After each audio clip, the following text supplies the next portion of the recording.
ഇന്ന് നമുക്ക് ഓക്സിജനിൽ നിന്നും ചോദിക്കാവുന്ന ഇമ്പോർട്ടൻറ്റ് ക്വസ്റ്റ്യൻ ആൻസേഴ്സ് നോക്കാം. ജീവവായുവായ ഓക്സിജൻ കണ്ടെത്തിയത് ജോസഫ് പ്രീസ്ലി എന്ന സയന്റിസ്റ്റാണ്.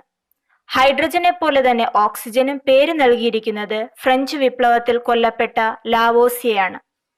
ഹൈഡ്രജൻ കത്തുന്ന വാതകമാണെങ്കിൽ കത്താൻ സഹായിക്കുന്ന വാതകമാണ് ഓക്സിജൻ. ഏതൊരു പദാർത്ഥവും ഓക്സിജനുമായി പ്രവർത്തിക്കുന്ന പ്രതിഭാസമാണ് ജ്വലനം. ഓക്സിജന്റെ രൂപാന്തരമാണ് ഓസോൺ. ഇനി ഓസോണുമായി ബന്ധപ്പെട്ട തുടർച്ചയായി ചോദിച്ചുകൊണ്ടിരിക്കുന്ന ചില ചോദ്യങ്ങളിലേക്ക്. ഓസോൺ കാണപ്പെടുന്ന അന്തരീക്ഷ പാളി അത് സ്ട്രാറ്റോസ്ഫിയർ. വിമാനങ്ങൾ പോകുന്നതും സ്ട്രാറ്റോസ്ഫിയർ. ഓസോണിന്റെ നിറം ഇളം നീല. ഓസോൺ പാളി കണ്ടെത്തിയത് Charles Fabry and Henry bison. Ozone പാളി നശീകരണം കുറയ്ക്കാനുള്ള ഉടമ്പടി മോൺട്രിയൽ ഉടമ്പടി 1989 ജനുവരി 1 നിലവിൽ വന്നു. ഓസോൺ ദിനം സെപ്റ്റംബർ 16. ഓസോണിനെ നശിപ്പിക്കുന്ന ക്ലോറോ ഫ്ലൂറോ കാർബണിലെ പ്രധാന ഘടകം ക്ലോറിൻ.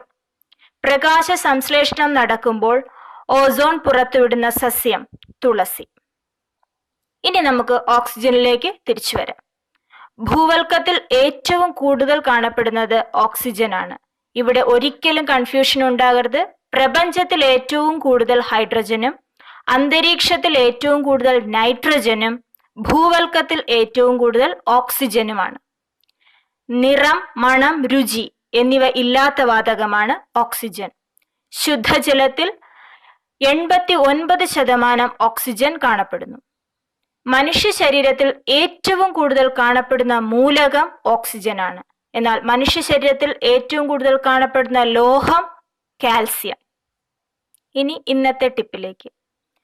അടുത്ത കാലത്ത് കേന്ദ്ര സർക്കാർ 8 സംസ്ഥാനങ്ങളെ വരൾച്ച ബാധിത സംസ്ഥാനങ്ങളായി പ്രഖ്യാപിച്ചു കഴിഞ്ഞു.